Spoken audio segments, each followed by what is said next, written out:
Hey, I hope everyone's having a great week. It's Wednesday, so it's all downhill from here. We're on our way to Friday. That's awesome. Things should be getting easier in our lives any minute now because we'll be on the weekend. Um, I have been really kind of floored. I'm talking to a lot of people, doing some surveys and also some interviews with people about what their experience is like dating. And I keep hearing from people, there's just no one out there for me.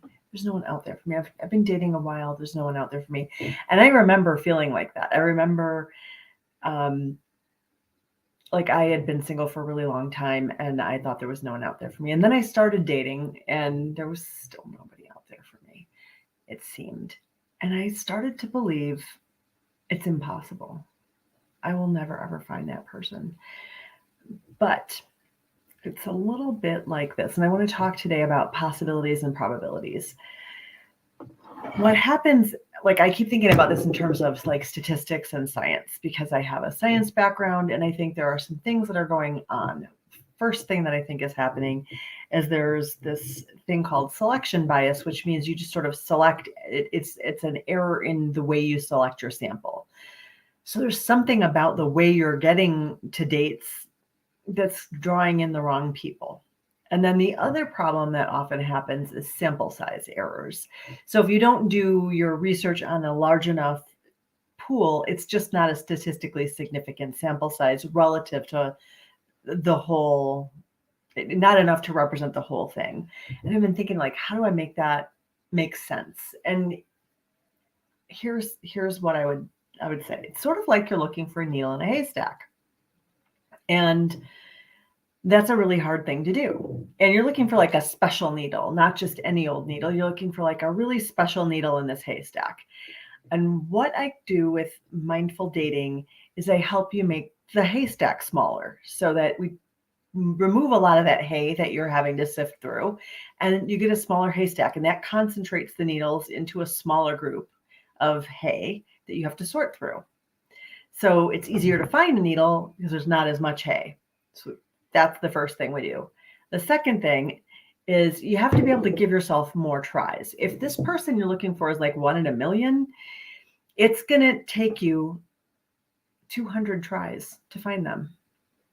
If they're 1 in more, I don't know, 1 in 10 million, it's going to take you more like 400 or 500 tries to find them.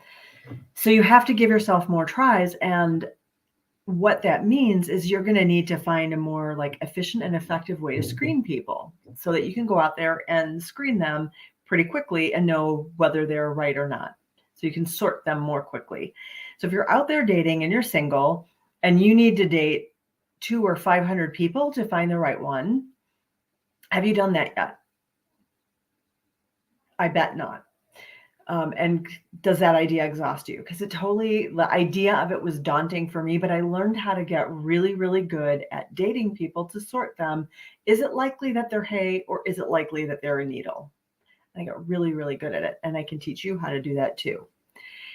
And the next thing that you can do to maximize your probability of finding that needle in the haystack that you're looking for, that 1 in a million person that is just going to be the right partner for you, is you can use a metal detector, which is going to really make it a lot easier because you're going to know really like, is this the right thing before you pick it up? And what that metal detector looks like is I help people learn how to date with their whole self so that you are getting that information from your emotional system, from your whole body. And through that process of coaching, you become the metal detector and you start to know, I think that's a needle, or, I know that's it's definitely not a needle.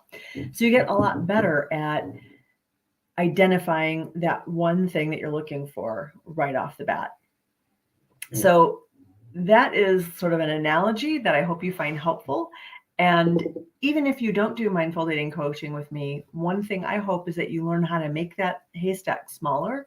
There are a lot of people in the world. There are 7.4 billion people on the planet. I just find it inconceivable that if you really want to have a relationship, that there's no one out there that would be right for you. There are just too many people on the planet for that to be possible.